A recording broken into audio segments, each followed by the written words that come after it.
Om Namo Bhagavate Vasudevaya.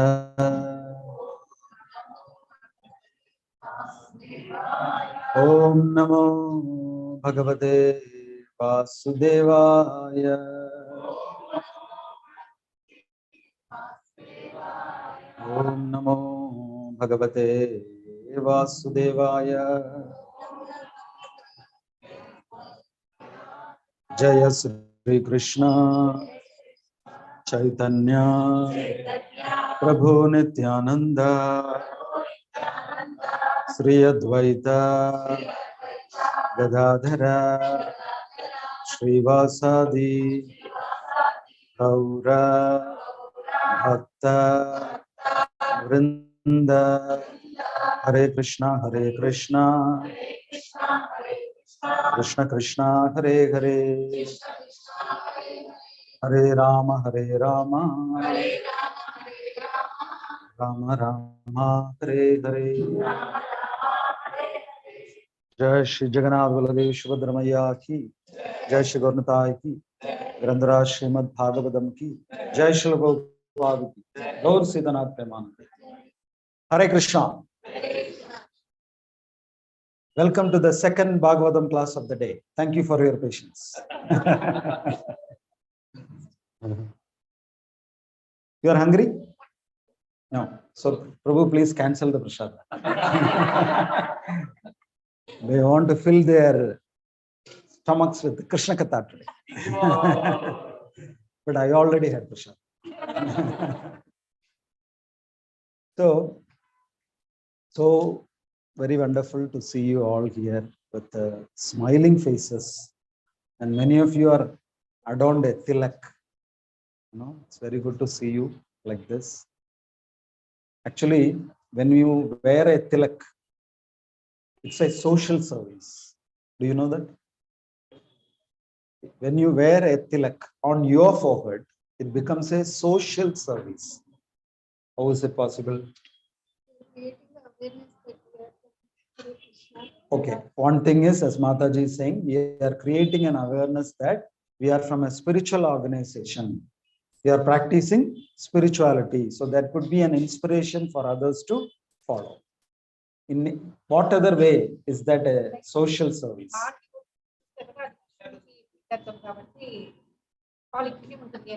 So even when non-devotees see this tilak, Krishna is pleased and they get punyam. Oh, okay. It is simultaneous?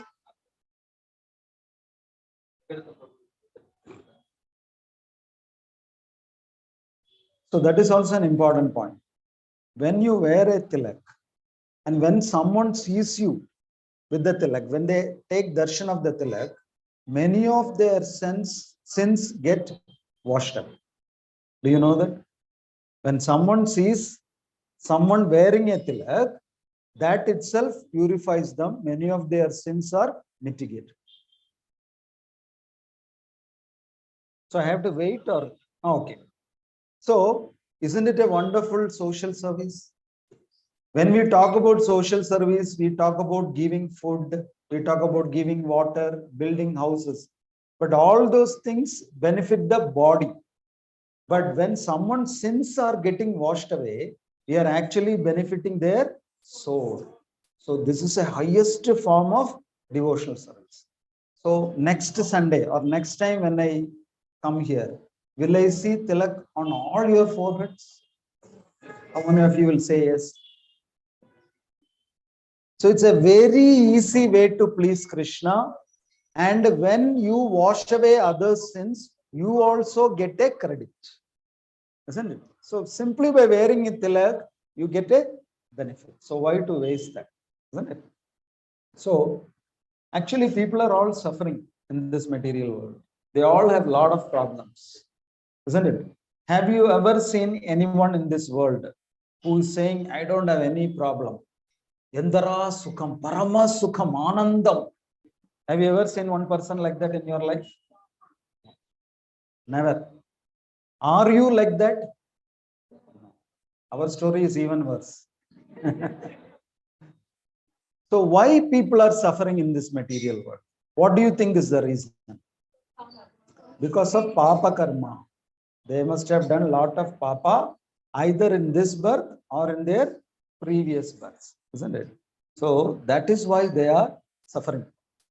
And suffering means sometimes the suffering comes from the fellow human beings, isn't it? Not sometimes, Prabhu. Mostly it comes from the fellow human being. There is a fellow human being in my house. She is known by the name mother-in-law. The greatest suffering comes from her.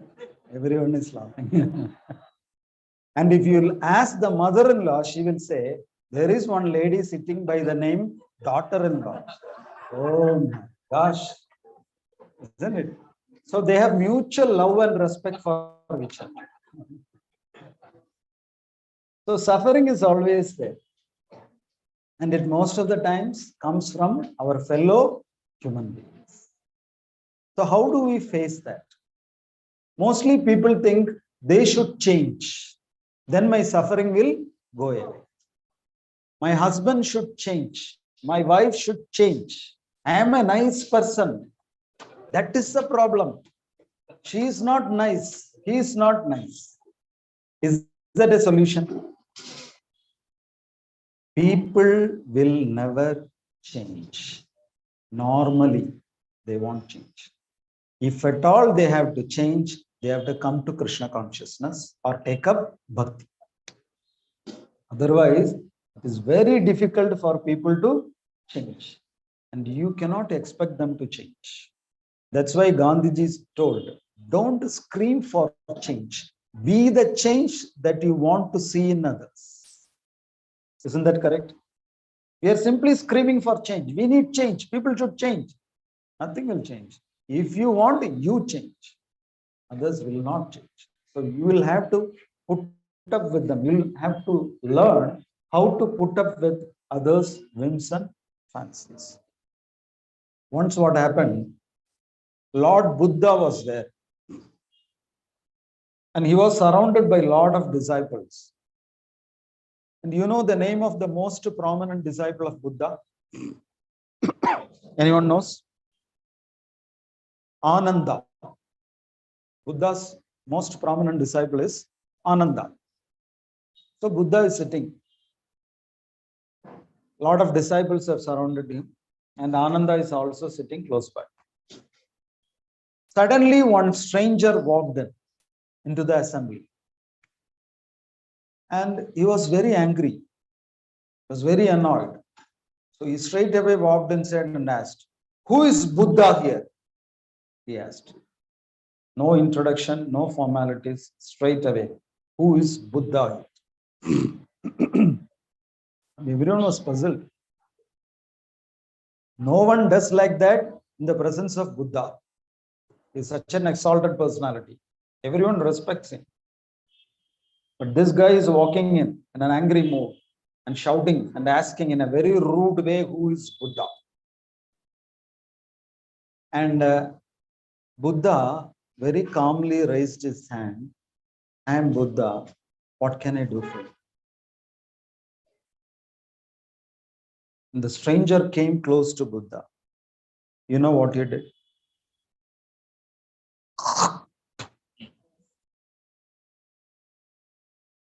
He spat on the face of Buddha. You were shocked, no? Everyone were shocked in that assembly also. Not only were they shocked, Ananda became so angry. Someone spat on the face of his Guru Maharaj. How would you feel? Even if they spit on our face, maybe we can tolerate. But he has spat on his Guru Maharaj's face. That too in his presence. Ananda immediately got up and he rushed forward to hit this guy, this stranger. Buddha said, stop. Buddha said, stop. Ananda stopped. And then Buddha calmly looked at that stranger who spat on his face And he asked, what next? I'm ready. What next? See the calmness of Buddha. Imagine yourself in that situation. If one Mataji comes, Hare Krishna, how do you feel? That's all. Tamil சொல்லுவாங்க அந்த மாதாஜி உண்டு இல்லைன்னு பண்ணிடுவாங்க.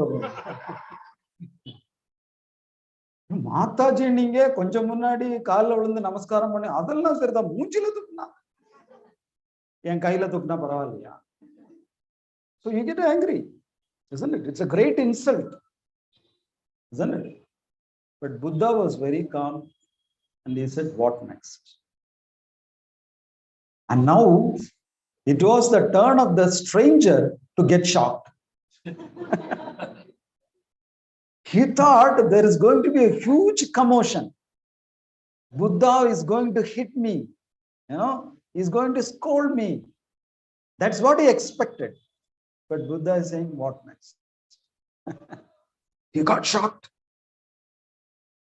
He immediately left us, went out. Then the next day, the same guy came to the assembly of Buddha. This time, he ran inside and everyone got scared. Yesterday, Buddha asked, what next? Now they are also asking, what next? They got scared. But what that guy did, he came running inside and fell at Lord Buddha's feet and started like that. He started sobbing, crying. Was crying on like anything. Then Ananda again stood up. And he started shaking this guy. Get up, what are you doing? And Buddha said, leave him, let him cry. Ananda was trying to stop his crying, but Buddha said, let him cry, let him cry. Why did Buddha allow him to cry? Normally when someone in the Bhagavatam class, if that Mataji is crying, what will you say? You cry, Mataji. You cry. Prabhu, you continue, Prabhu. Bhagavatam. You cry, you continue your Bhagavatam. Will you say like that? You will immediately console that Mataji. Mataji, what happened? You are hungry? You want prasadam? What happened? And bit you? What happened? You would like to stop her crying, isn't it? But what is Buddha saying? Let him cry. Don't interrupt him. Let him cry. Why did Buddha say like that?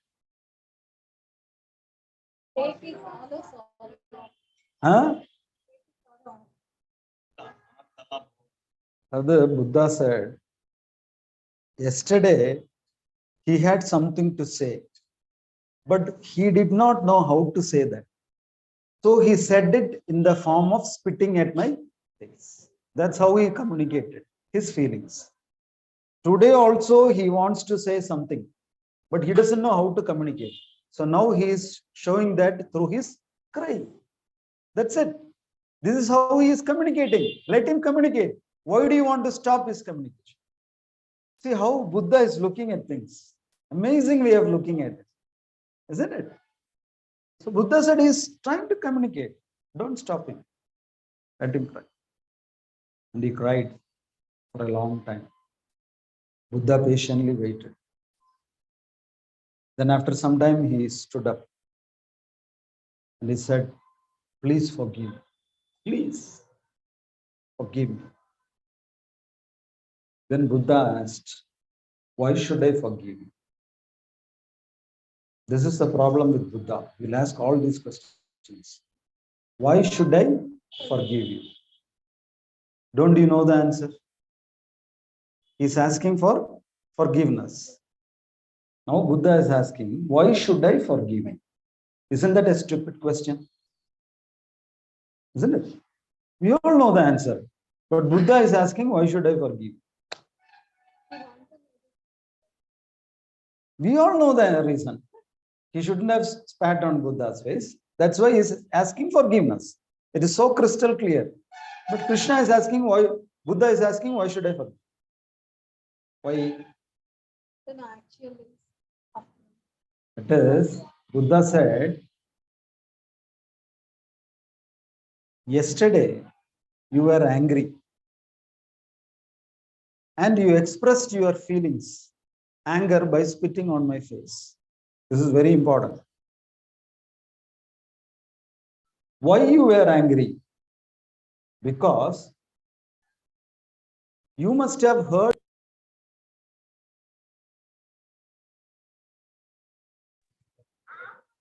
See, as soon as the stranger walked inside, what did he ask the assembly?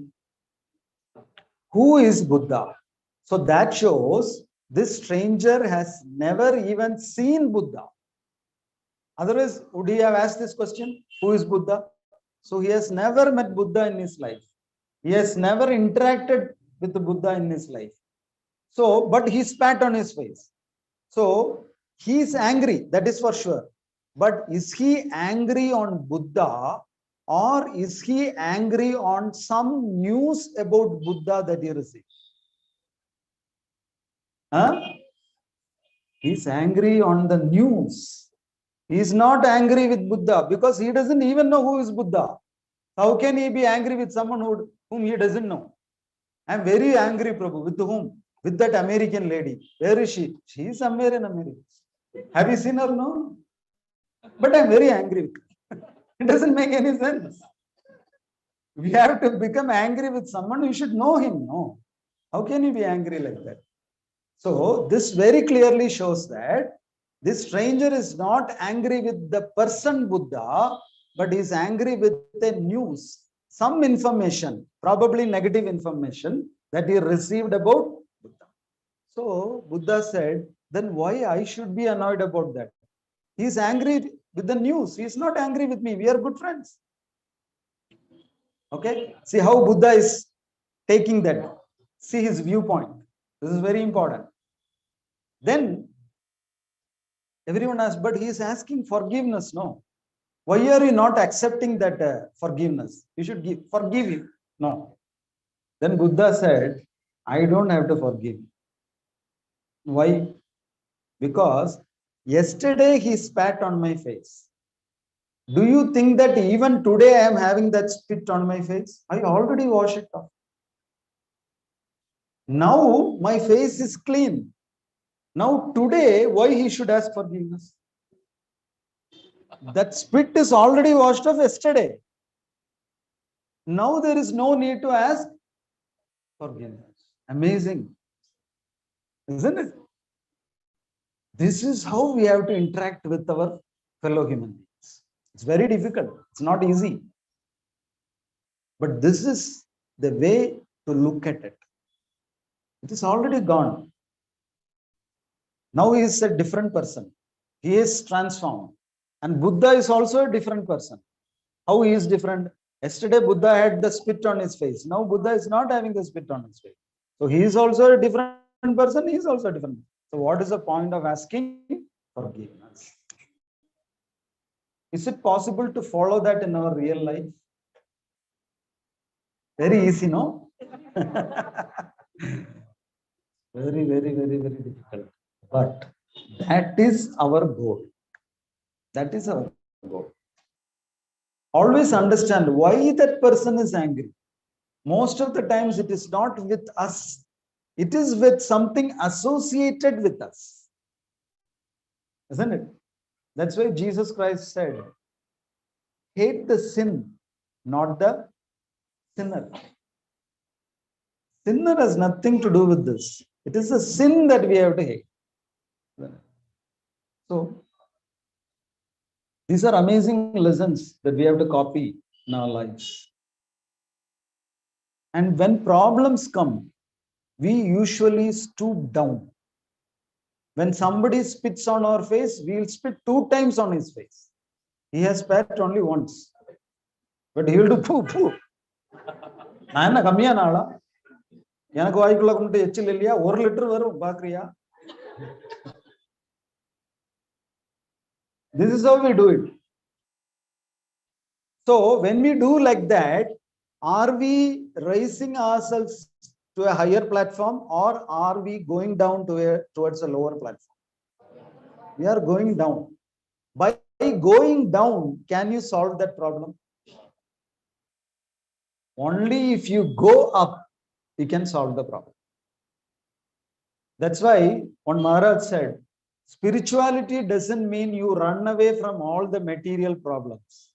Spirituality means you deal with the material problems from a higher platform. That is spirituality.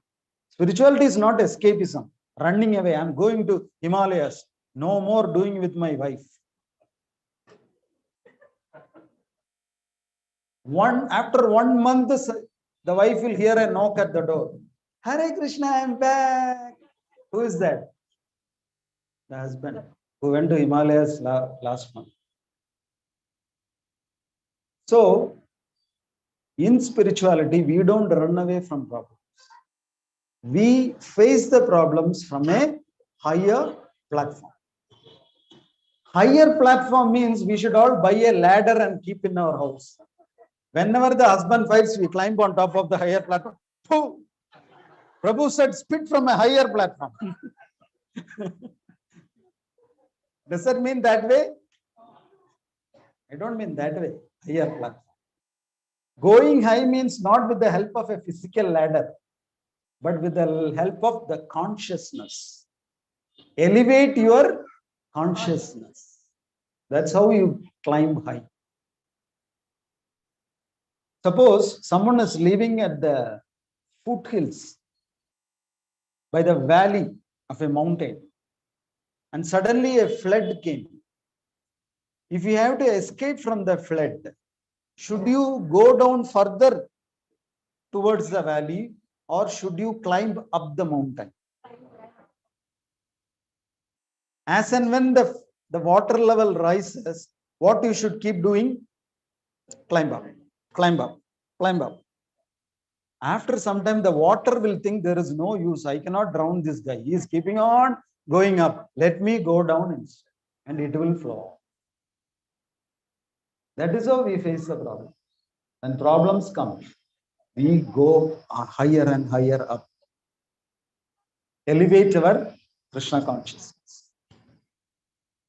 But that is not easy. We need a lot of maturity to do that. Our natural instantaneous reaction would be to hit back on the problem.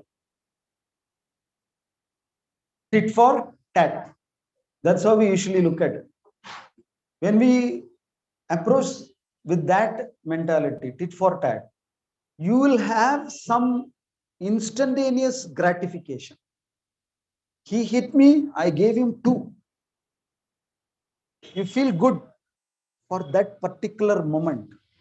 But later on, you will also suffer, the other person will also suffer. It's only momentary pleasure. So don't succumb to that momentary pleasure. But climbing higher up is strenuous. Is it easier to climb down the hill or go up the hill? Climbing up is difficult. Yeah, you are moving against the gravity, isn't it? So in the beginning, it is difficult only. But when you reach the top, it's so blissful, isn't it? Have you ever climbed a mountain? When you climb, it is so difficult. You gasp, you drink water, you sit down, you lie down, and finally you decide to go down. But if at all you decide to go up to reach the summit, once you reach there, you feel so good. You feel so blissful, isn't it? But the initial path is difficult. So, when problems come, we have to elevate our consciousness. When we elevate our consciousness, Krishna is pleased. When we stoop down, Krishna is displeased. So if you want to please Krishna, we should always elevate ourselves. That is what is meant by Sharanagati, surrendering to the Lord. Surrender means what? I value the likes and pleasures of my master more than my likes and pleasures. That is surrender. I am ready to sacrifice to please my Lord. That is surrender. So Krishna is saying, when you tolerate, I feel happy, Arjuna. Matra sparshasthu kaunteya, shitoshna sukha dukkhada, agama payino nityastam titikshasva bharata. That is an important word. Titikshva. Titikshva means what? Tolerate. Tolerate. Matra sparshasthu kaunteya, shitoshna sukha dukkhada. Just like sometimes it is cold and sometimes it is hot, sukha will also come, dukkha will also come. But don't worry, just like sukha doesn't stay for long, similarly, dukkha will also not stay for long. It will also go. Just tolerate. It's a matter of time. You'll be all right. Just a matter of time. But that tolerance, Krishna likes or not? He likes. This devotee tolerated. I like her. I like her. She listened to my words. Krishna will not like a person who is bursting out for even small things. How dare! He doesn't like. Maybe others around you will like. A husband, Purushan.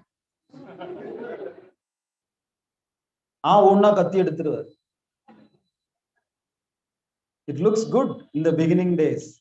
After some time, you have to go to see your Purushan in the central jail. It's not a good thing to do that. It is not Paurusham. People think that hitting back is Paurusham. Isn't it? It is not Paurusham. Paurusham means you tolerate. You stay calm. That is Paurusham. But some ladies, they say, இவ்வளவு பேசிட்டு இருக்காங்க நீங்க எல்லாம் ஒரு ஆம்பளையா ஏதாவது பண்ணுங்க இந்த ஆளு சும்மா உட்கார்ந்து இருக்கிறார் ஏதாவது பண்ணுங்க that is paurusham paurusham means you tolerate that is difficult hitting back is easy tolerating is difficult dear devotees Krishna likes that so when Krishna likes you he will go to any extent to protect you. You don't have to hit back. Who will hit back? Krishna will hit back. நம்ம அடிக்கிற அடியெல்லாம் ஒண்ணுமே இல்ல கிருஷ்ணர் ஒரு அடி அடிப்பாரு பாருங்க ஆடி போயிடும் உலகமே ஆடி அந்த அடிக்கு வெயிட் பண்றதுதான் tolerance Krishna will hit back. He will not tolerate any offenses to his devotees. That doesn't mean that we should very patiently wait, Krishna, hit back. No, you don't want that. But Krishna anyway will do that. He will not tolerate. You know why he organized the entire Mahabharata war? For one single devotee of his. For Draupadi. It's not for anyone else. If Krishna wanted, he could have stopped the war. Don't you think Krishna can stop the war? But he decided on the very day when Draupadi Vastrakshepam has happened, these guys are gone.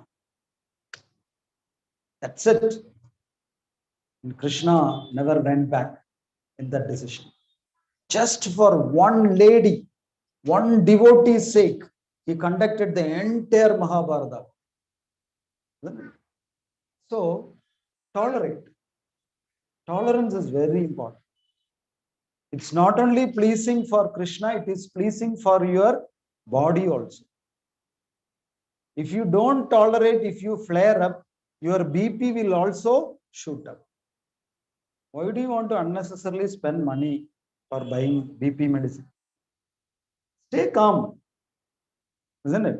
Whenever the BP goes up, the doctor immediately asks, "Naki Sunday? Naki Sunday potacha?" They'll ask, "Did you fight with someone today?" They'll ask. So it is not at all good for you. It's not good for your soul. It's not good for your body, isn't it? So always learn to tolerate. And Krishna is pleased and he will protect you. When Krishna went for Shanti Dood, everyone except Dharmaputra wanted war. Bhima wanted war. Arjuna, everyone wanted war. But only Dharmaputra was against war. He said, Krishna, you go and try now. Go as a peace messenger.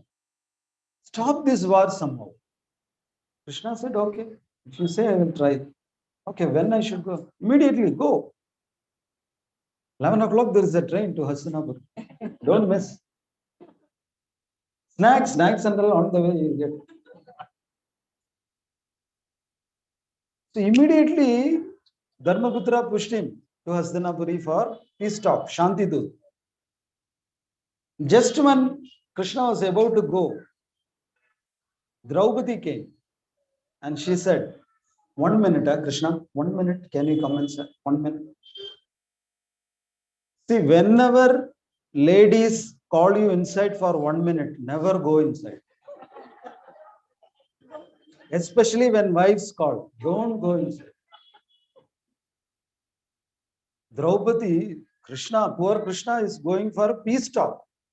Draupadi came out and said, 1 minute, Krishna, can you? And Krishna understood, that's it, God. And he went inside. Draupadi said, Krishna, come.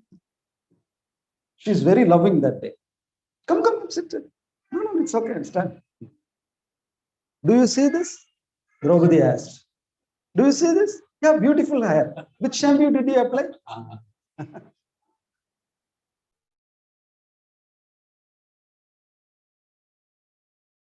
My hair for so many years together. Do you understand my pain, Krishna? Then Krishna asked, why you did not tie your hair? No hairband? Krishna, this is not the time to joke. I have taken a promise that I will tie my hair only after washing it with a special shampoo. Krishna asked, what shampoo? Which brand? Dushasana brand. Really? It's not a joke. Draupadi took an oath that she'll tie her hair only after washing it with the Dushasana's blood. Have you ever used blood shampoo? There is something called blood shampoo. It was marketed, introduced first by Draupadi. So get me Dushasana's blood. Then you go for all your peace talk.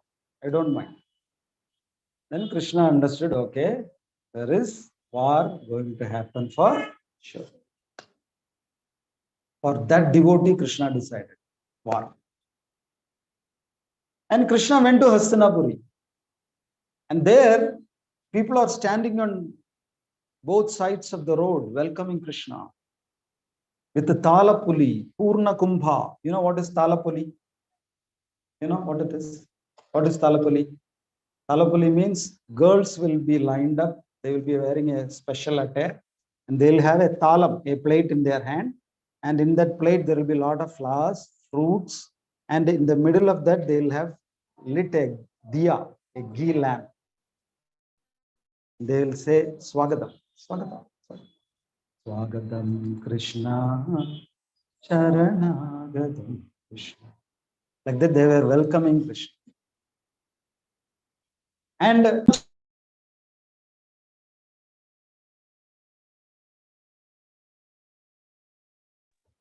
they were all welcoming him. And now Bhishmacharya said, Krishna, please come.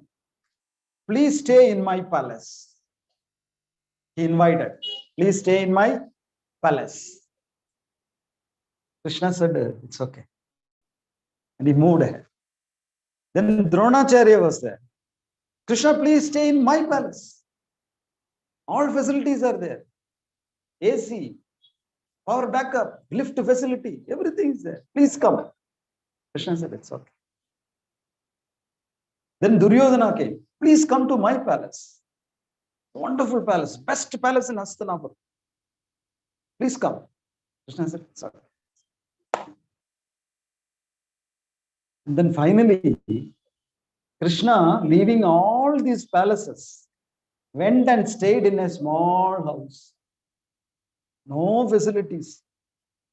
24/7 Kosukadi. No facility. Whose house was that? Kosukadi means mosquito bite. 24/7 mosquito bite house. Which house was that? Vidra's. Krishna Koli went and stayed. And next day, Krishna went to the Sabha for peace talk. And everybody is assembled there. Before Krishna came, Duryodhana gave a Bhagavatam class to all his followers. See, he is also a devotee.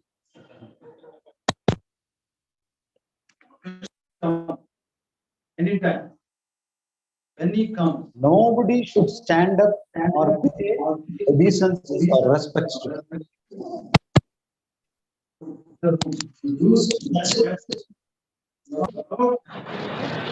He gave strict instruction to all his followers. Bhagavatam class is over. Then they are all waiting for Krishna. And then Krishna is walking inside and the announcements are made. You know, when kings, wonderful personalities come, an announcement is made. Even when Rajdhani Express comes, announcement is made, no? This train number 16252 will reach platform number 1 anytime. An announcement is made. So kings, when they come, also announcements are made. And then Duryodhana, what is that? He is reminding the Bhagavatam. Don't stand up. He will come. They all said, yes. And then Duryodhana said, hold on, catch your chairs. In case you feel like standing up, they are all like this.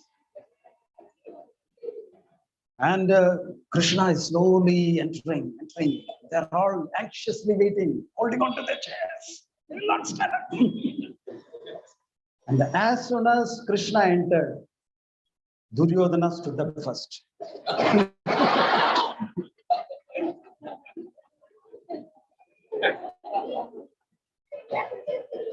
And when Duryodhana looked around, they already stood up. Then Duryodhana, why did you stand up?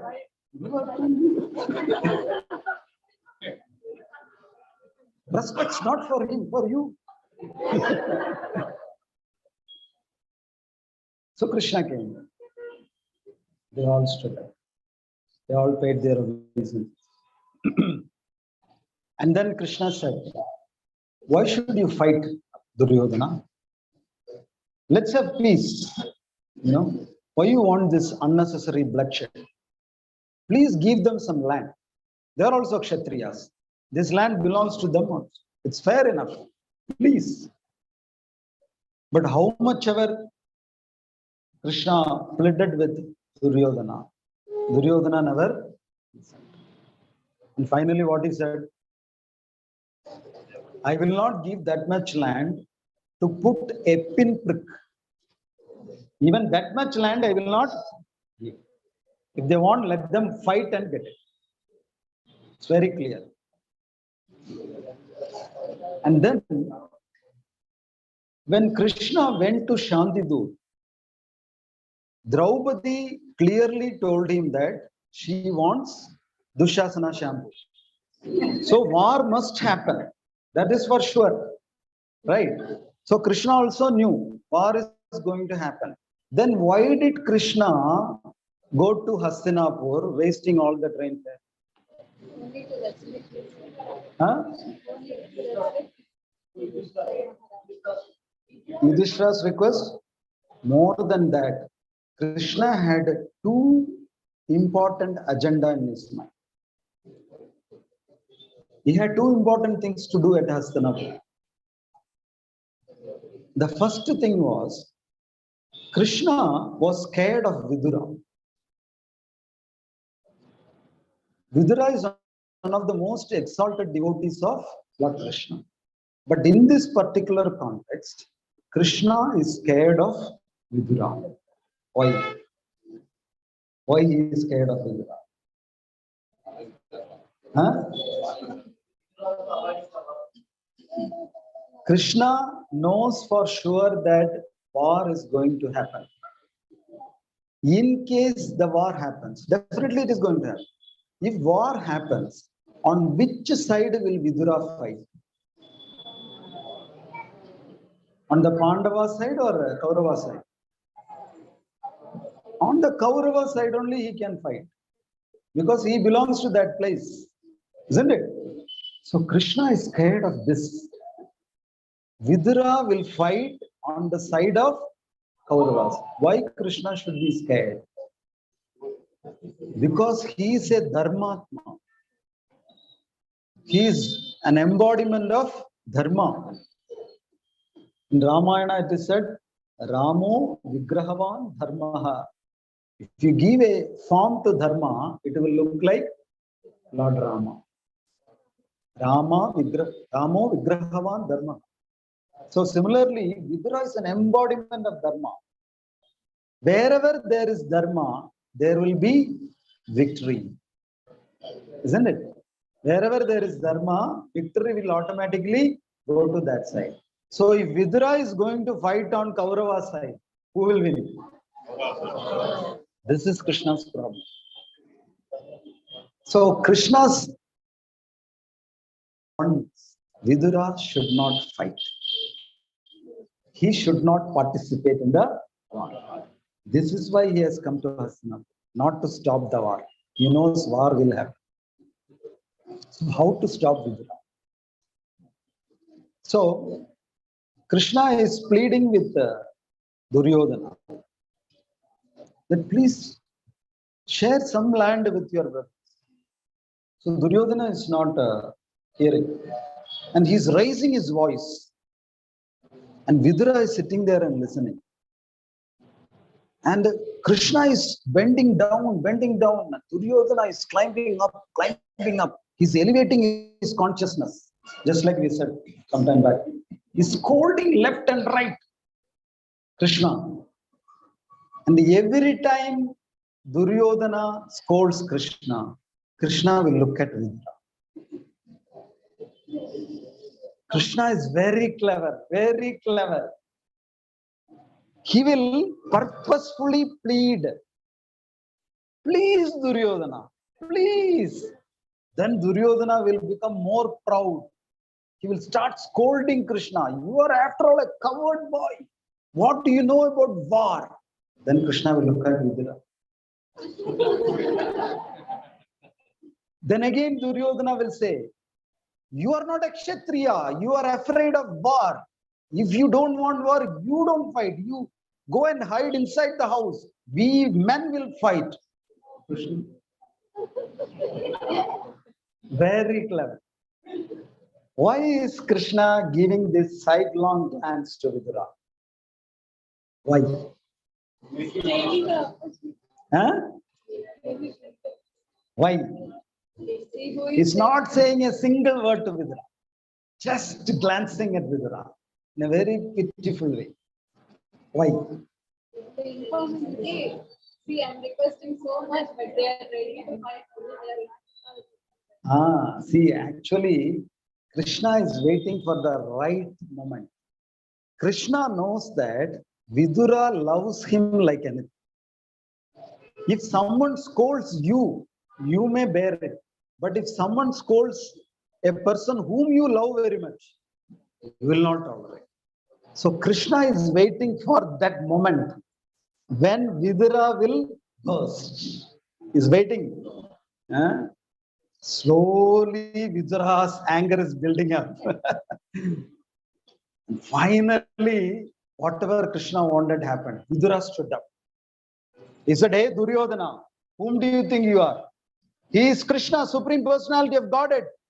And he's saying all these things for your benefit. Why don't you listen to him? Then Duryodhana's anger got diverted from Krishna to Vidura. Krishna was waiting for this. Then Duryodhana said, you will say like this, After all, you are a Dasi Putra. No? Why you won't say like? I know you are such a low guy, downtrodden guy. Your mother is a Dasi. You can speak like this one. Vidura became angry. See, people can scold any of our relatives, but if they scold our mother, we burst. Amma solitiya. Isn't it? We have a very soft corner for our mother. We will not listen to her. That is another problem. But when someone scolds her, then we become angry. Hey, Amma solitiya. Hi, Devam. Like that, I will say dialogues. So, Vidura burst out. He said, "You fool Duryodhana. How dare you speak ill about my mother?" Then immediately Vidura took his bow. It is a special, powerful bow given by the Devatas. It is an embodiment of Dharma Shakti. He immediately broke that bow into two pieces and said, "I will not fight in this war," and walked out. See how coolly Krishna managed it, isn't it? Then Krishna looked pitifully at Duryodhana.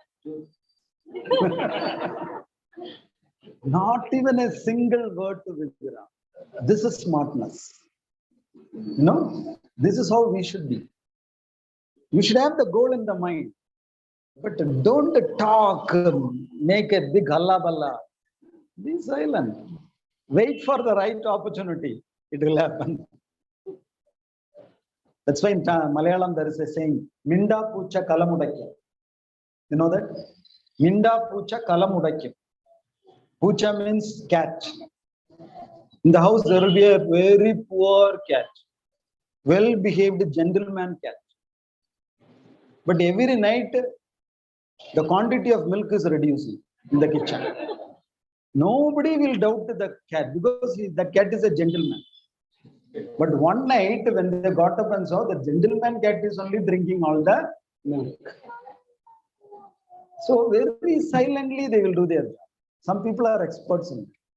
Hare Krishna. So Krishna's first aim is achieved. Vidura will not fight. Krishna has one more agenda in his mind. What is that, you know? Now he is scared of Karna. He's scared of Karna. Why? Why Karna is scared of? He is born with Kavacha Kuntala, that is one thing. Another thing is, he has got a special astram called Nagastra. It's a very powerful astram. In fact, this astram was used by Indrajit during Rama Ravana Yuddha. And because of that astram, Rama and Lakshmana fell unconscious. You know that story? Yes. And finally, who came and rescued them? Garudadev. Garudadev had to come. And he rescued Rama Lakshmana from that banks of Nagastra. So Nagastra is very powerful. So Krishna is scared of Karna because Karna is having. Karna is against the Pandavas. When war happens, Karna is going to fight on which side? Kauravas. Karna will spare anybody out of the 5 Pandavas, but he will not spare one person, Arjuna. And why is Krishna scared? Krishna is scared for his devotee, Arjuna. If something will happen to Arjuna, they cannot tolerate. See the love Krishna is having for his devotees. So he's so much worried about Arjuna. Because Karna will definitely use that Nagastra against Arjuna for sure. So then, what Krishna did, you know, he called Kunti Devi. He said, "Aunt, do you know something? I have a secret to share with you. All this time, I was carrying it in my heart. but I cannot bear it any longer. I should share this secret with you. And Kunti Devi asked, what? The best way to attract a woman is tell her I have a secret to tell you. She will come running, leaving all her jobs in the kitchen. And Krishna used that trick. I have a secret to tell you. Auntie, come auntie, I have a secret to tell you. Auntie came running. And then all these aunties, they have another nature. They will hear this secret and they will say, I will not tell you to anyone, even if my life goes. Then the very, as soon as this person leaves, she'll take the mobile phone. Sunita, you know something? This is that secret. But don't tell it to any other Mataji, sir. They don't have the power to keep secrets. Only you. And immediately Sunita will take her phone. Vanita, do you know something? And the next day morning, it will come all over the newspaper. Free advertisement. So Krishna used this tactic. He called Kunti and said, I have a secret to share. So she asked what? You know who is Karna? Karna is Duryodhana's son. No. He is your own son. My son. My son. Not only he is your son, he is your eldest, my eldest son. Mothers have a soft corner for two sons. Eldest son and the young middle son is gone. Either elder or younger. I don't know why.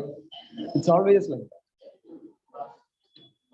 And Krishna said, he is not only your son, he is your eldest son. Kunti said, oh no, I have to bring him to my side. He cannot fight against Pandavas. And where you go? Now it is between you and your eldest son. I am going. And Krishna coolly went off because he knows his agenda number 2 will be done successfully by Kunti aunt. And Kunti Devi went and she cried, this, that. And finally, she got a word from Karna that I will use this Nagastra only once. And mother, don't worry. Before war, you are having Pancha Pandavas, 5 sons. After war also, you will have 5 sons. Anyway, you will have 5 sons. What does that mean? Either Arjuna will be there or you will anyway have, your total will not come. You will still have 5 sons. Don't break your FDs, that 5 FDs, let it be like that. Just transform the name. So that was done. So Krishna's second agenda is also, see how much trouble Krishna is taking to protect his devotees. Isn't it? Krishna doesn't have to do all this. It is none of his business actually. Frankly speaking, it is Pandava's fault. Isn't it? See, when the game of dice was announced, Dharmaputra, without asking the permission of Krishna, agreed. He said, I will come. That was the first mistake. What he should have done? He should have asked Krishna, there is an invitation. Should I accept it or not? But he did not take the opinion. So it is Dharmaputra's fault. Okay. Then they went to the game of dice. Duryodhana is the opposite party. Dharmaputra is on this side. Duryodhana very coolly said, I am not an expert in this game of dice. So instead of me, my uncle, Shakuni Mama, he will play. Is that okay? It's okay, because in the game of dice, there is a rule that you can appoint some other person on your behalf. He said, I'm not an expert. He will play for. And what should Dharmaputra do at that point? What he should have done? He should have also told, I am also not an expert like you. Instead of me playing, Krishna will play. Did Dharmaputra say like that? No. If Dharmaputra had said like that, what would have happened? The whole history would have changed. Will Shakuni Mama win in front of our Krishna Mama? No. Who can defeat our Krishna? Huh? So, Dharmaputra again made a mistake. He should have invited Krishna to play the game. So, all the mistakes are done by the Pandavas. And now, why Krishna should bother? You only did all the mistakes. Isn't it? Krishna could have taken such a stance. Even if he had taken such a stance, there is nothing wrong. But Krishna is so merciful.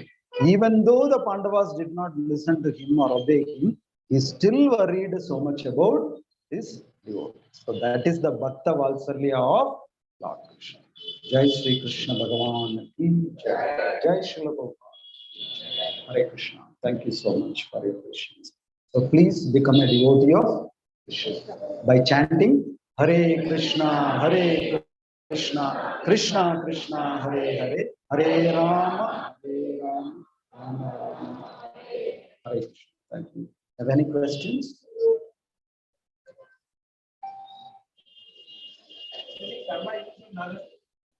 Oh, that's a big story. Karna used, but it never hit Arjuna. It went somewhere else. That's another story. Maybe in another satsang I'll share that. It's a long story.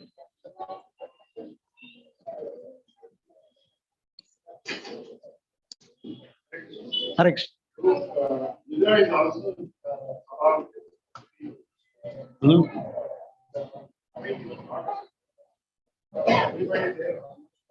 Yeah, actually, Vidra protested very vehemently that this should not be done. This is adharma.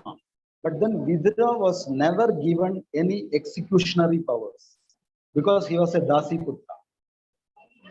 He never had a power. He could only plead. And then he walked off. Walked off. That much he did. Otherwise, he was helpless there.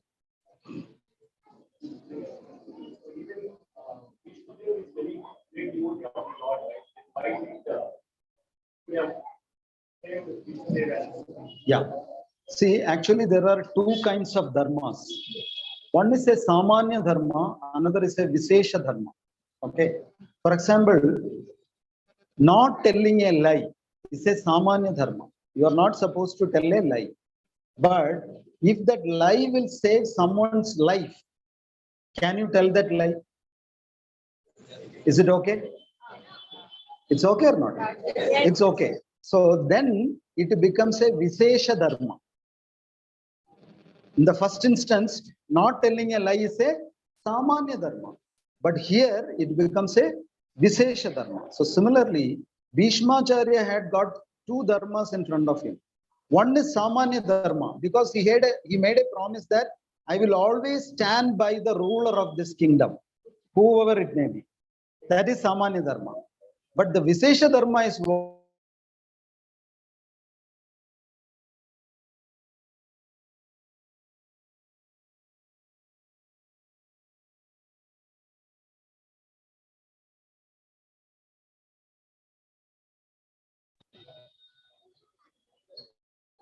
yeah. పిల్లలకు advice. Even Vidra was there in the court. Yeah, that's what I said. Vidra said, you should not do this adharma, but nobody listened to. So Mataji is saying, yeah.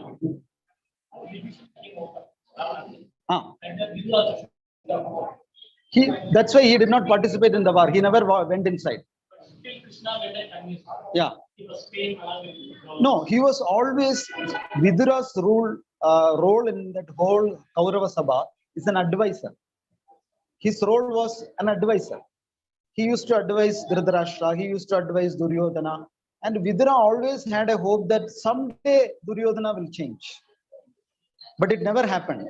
So at that point, when Duryodhana reprimanded Krishna, he understood that since he is going against Lord Krishna himself, doing Bhagavad Aparadha, now this guy will not change. So at that point, he decided, now there is no point in giving any counseling, let me walk out. And he walked out, he never went inside. He went for a tirthadana. He went to all the temple visit. And then after war also, he did not come. He again went out. Then finally, he came to Dhritarashtra. He was staying in Pandava's palace. He counseled him and he took him to the forest and gave him moksha.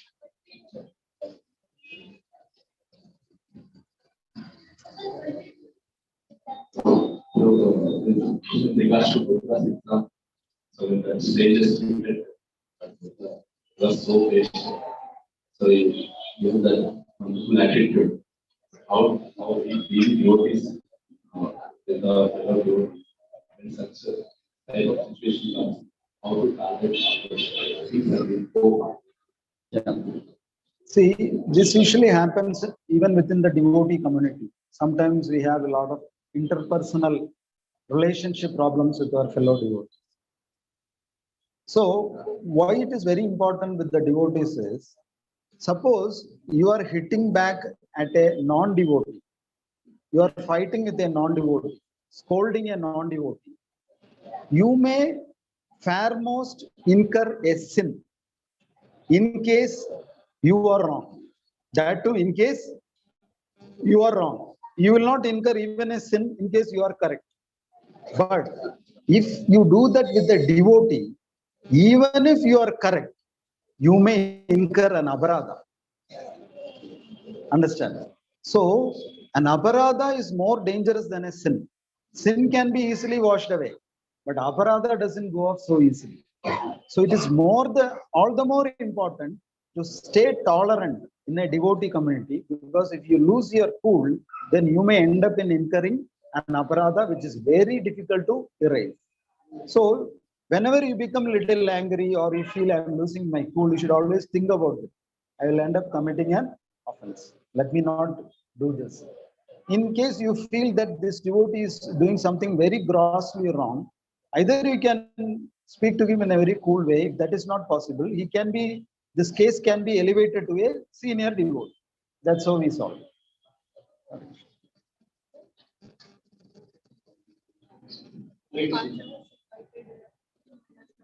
Mhm.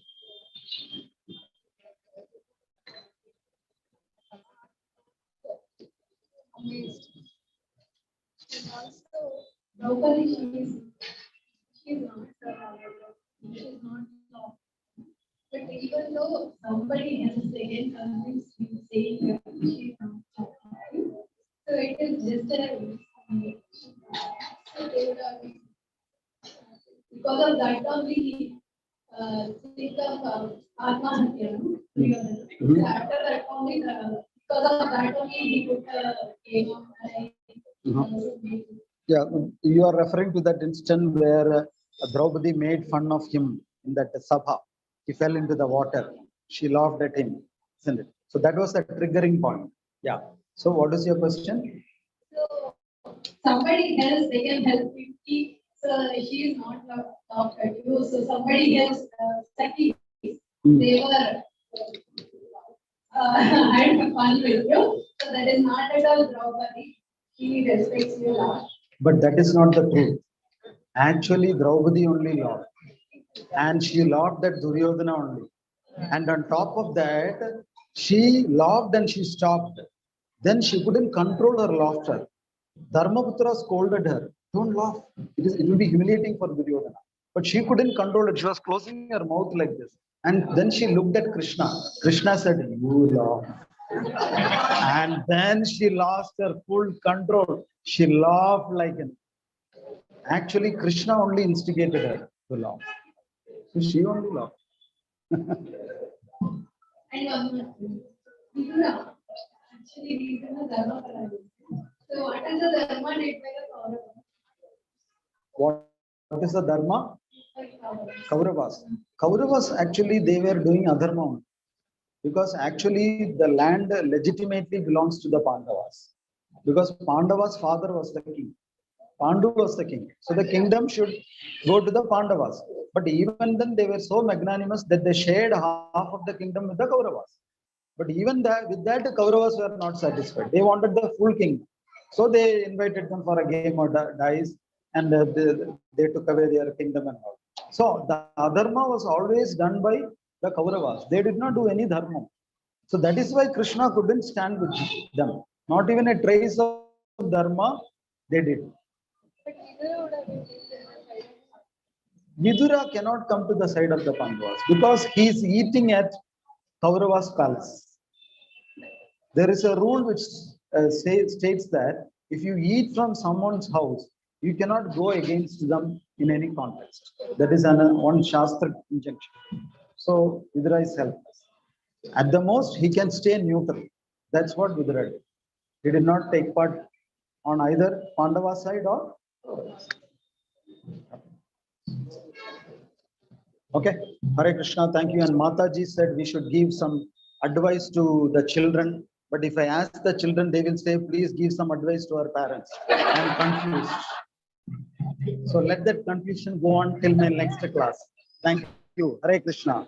Jai Srila Prabhupada ki jai.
Prabhu,